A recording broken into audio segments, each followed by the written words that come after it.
Hello ladies and gentlemen, welcome to the Outer Rim Cantina. My name's Alan and today I'm here to give you your weekly Star Wars news roundup. If you're new to this channel, every Saturday I go over the newest Star Wars announcements and other news to keep you up to date on what's going on in the fandom, so without further ado, let's just dive right in.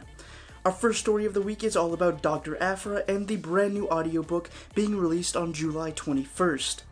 The original writer of the Doctor Aphra comic series, Sarah Kuhn, gave an interview with StarWars.com this week about adapting the story from the pages of comic books into a fully casted audiobook.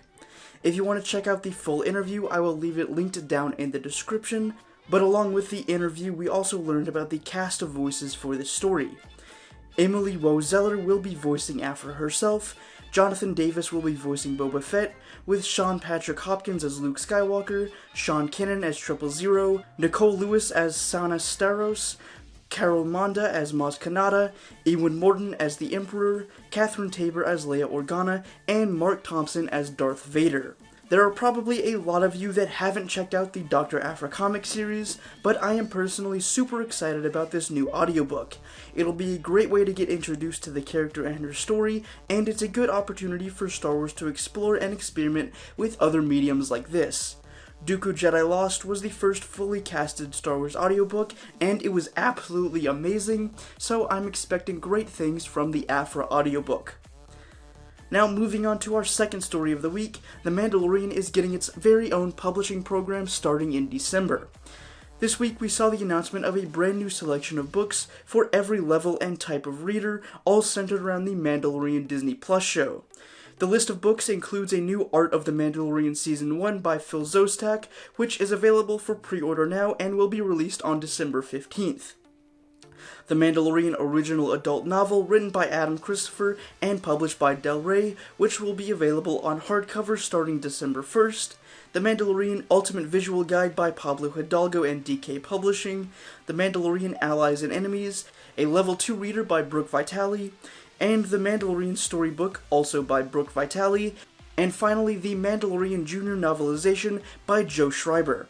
Along with this, new Mandalorian-inspired comics will be coming from Marvel and IDW, although no other details about them have been revealed at this time. All in all, I'm super excited to get my hands on the Art of Book and Visual Guide. If anyone can explain how those tracking fobs from the show work, it's gonna be Pablo Hidalgo. I'm also interested in picking up the new Adam Christopher novel, but I'll wait until more info comes out before making the decision, although it sounds pretty interesting. And to end off our Star Wars book news for the week, J.W. Rinsler, the man behind the Making of books, has revealed that he is working on a brand new book that will explore the earliest days of Lucasfilm. During his YouTube livestream, Everything Star Wars, he revealed he was returning to write about the franchise once again, this time interviewing Marcia Lucas, George Lucas's ex-wife, and Star Wars editor. According to Rinsler, Marcia Lucas was candid about the earliest days of Lucasfilm and her work on the original Star Wars as the editor in charge of shaping the film. Along with this, she also talks about what it was like working on Skywalker Ranch and what she and George wanted to create with the company. During her interview, she also spoke about her departure from Lucasfilm and divorce with George, as well as her thoughts on both the prequels and new Disney-era films. If you're interested in learning about the earliest days of Lucasfilm from the unique perspective of the woman that was married to the creator and shaped the original film, then this new book is a must-read. There's no word on when it will be released or how far along Rinsler is with it, but I expect we won't see it hit shelves until the latter half of next year. Moving on to poster news, and yes, that is actually a thing apparently, LEGO has just revealed a brand new line of build-it-yourself pop art that you can display on your walls. If you're a fan of LEGO like me, you're probably running out of shelf space to display all the amazing sets you've collected over the years. Well, luckily LEGO has come out with a solution to that problem. These new art pieces are meant for adults to build by hand and designed to be hung on the wall like you would hang a photograph or painting. They have multiple lines ranging from iconic celebrities or personalities like the Beatles and Marilyn Monroe to characters from the Marvel Universe and Star Wars. For the Star Wars line, they have a collection of dark side characters to pick from: Darth Vader, Darth Maul, and Kylo Ren. Or you can collect all three sets and create the ultimate Darth Vader wall piece.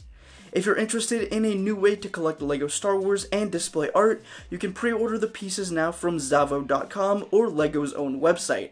I'll also leave the full press release linked down in the description if you'd like to go and read that for yourself. And for our final story of the week, a brand new selection of original Trilogy posters is up for grabs for a limited time from the Acme archives. These new posters, designed by Devin Schofler, I'm probably mispronouncing that, so apologies for that, but they feature a different character mask for each film, C-3PO for the 4th, a Stormtrooper for the 5th, and Darth Vader for the 6th, along with original new designs for each of the 3 films. The posters are only available in a limited run, so if you want to pick them up, you'll have to act fast, as they're only available from now until Monday, July 6th at 9 a.m. PT on darkink.com. Each poster goes for $45, with the full set of 3 going for $125. Since they're all montage pieces, they'll obviously look the best when hung side by side. The art is quite interesting, and the choice of colors for each poster, along with what images to include, have certain meanings behind them that Schofler explains in the interview that he did with StarWars.com.